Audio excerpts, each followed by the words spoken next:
बिंदु सरोवर मातृगया हिकु धार्मिक स्थल आहे। हिते सभु हिंदुनि खे हिकु दफ़ा दर्शन करणु ज़रूरु अचणु खपे। चार धाम जी यात्रा खां पोइ बिंदु सरोवर जी यात्रा करणी ज़रूरी आहे। सिद्धपुर भूमि तपोभूमि आहे। 33 करोड़ देवी देवताउनि जी भूमि आहे। कुझु कारण सां हिन शहर जो विकास कोन थियो आहे। जेके प्राचीन 5 सरोवर आहिनि उन मां ही हिकु बिंदु सरोवर आहे। मातृगया जो सॼे भारत में इहो हिकु ई स्थान आहे। ही बालकेश्वर महादेव जो मंदिर आहे जेको जाम पुराणो मंदिर आहे। ही स्वयंभू महादेव जो मंदिर आहे जंहिंमें महादेव पंहिंजो पाणे प्रगट थिया आहिनि। सरस्वती नदी जे किनारे ते आयल आहे। हिन जे साम्हूं अष्ट भैरव जो मंदिर आहे। हिकु गॾु 8 भैरव आहे। हिकु हिते आहे, ॿियो काशी में आहे ऐं टियों सॼे भारत में किथे बि कोन्हे। ही अष्ट भैरव जे मंदिर में ते तेल जो अखंड ॾीओ थींदो आहे। कार्तिक महीने जे कृष्ण पक्ष जी अष्टमी कालाष्टमी ते हिते विशेष पूजा थींदी आहे। हिते कारो धागो भी तैयार थींदो आहे जेको सभिनि खे ॾियण सां ऐं ॿधण सां डप भय बुखार में राहत रहंदी आहे।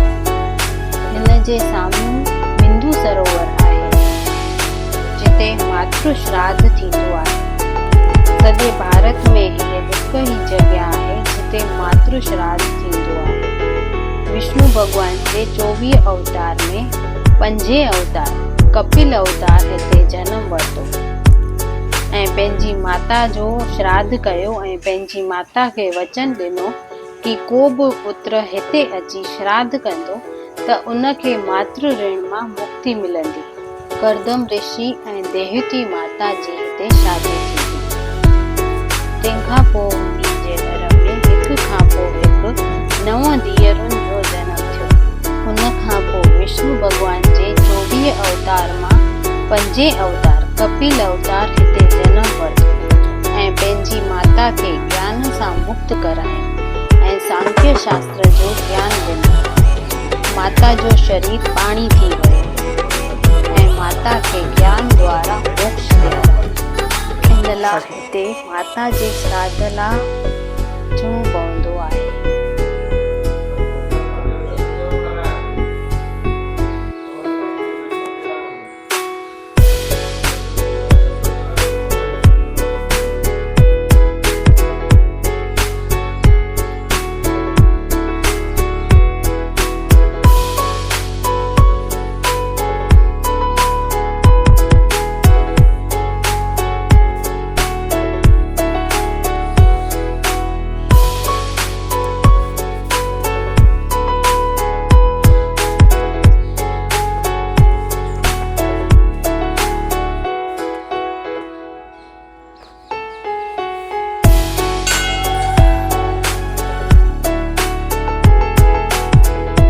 सिद्धपुर भूमि तपोभूमि आहे।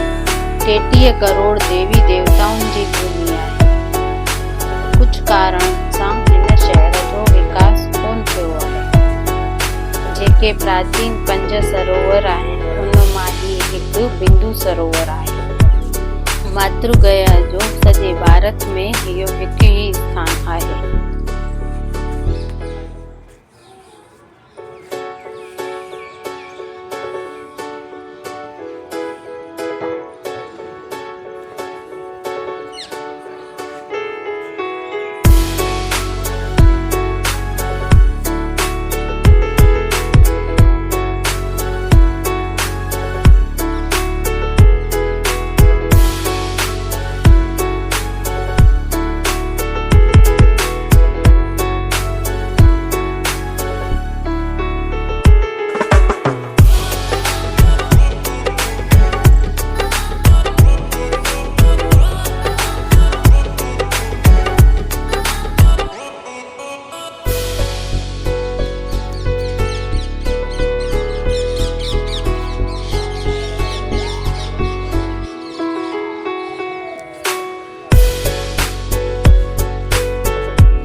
33 करोड़ देवी देवताउनि जी भूमि आहे।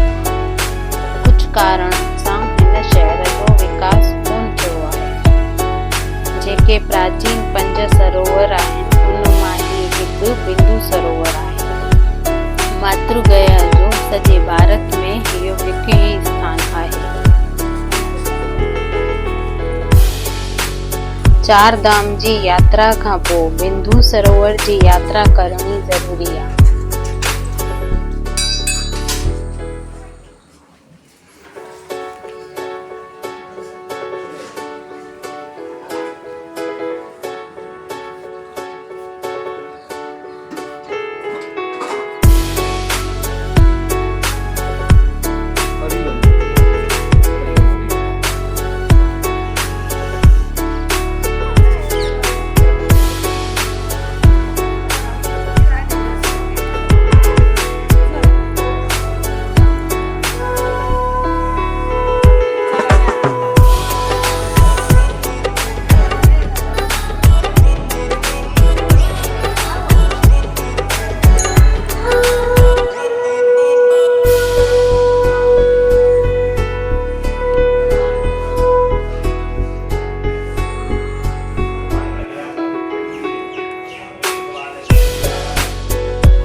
बिंदु सरोवर मातृगया हिकु धार्मिक स्थल आहे। हिते सभु हिंदुनि खे हिकु दफ़ा दर्शन करणु ज़रूरु अचणु खपे।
सॼे भारत में हीअ हिकु ई जॻह आहे जिते मातृ श्राद्ध थींदो आहे। विष्णु भॻवान जे 24 अवतार में 5 अवतार कपिल अवतार हिते जनम वरितो ऐं पंहिंजी माता जो श्राद्ध कयो ऐं पंहिंजी माता खे वचन ॾिनो कि को बि पुत्र हिते अची श्राद्ध कंदो त उनखे मातृ ऋण मां मुक्ति मिलंदी। करदम ऋषि ऐं देवहूति माता जी हिते शादी थी।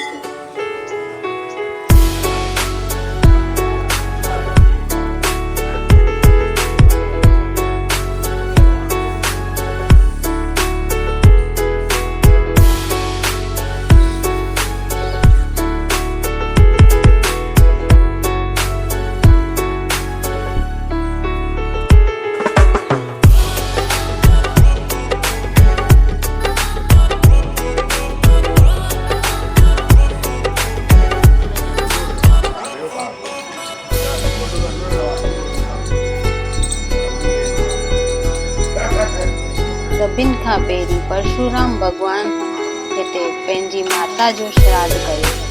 भागवत जी कथा जे 3 स्कंद में बिंदु सरोवर जो वर्णन आहे। हिन लाइ हीअ हिकु जाम पवित्र भूमि ऐं देवनि जो मौसार चवाइजंदो आहे। अनसुया माता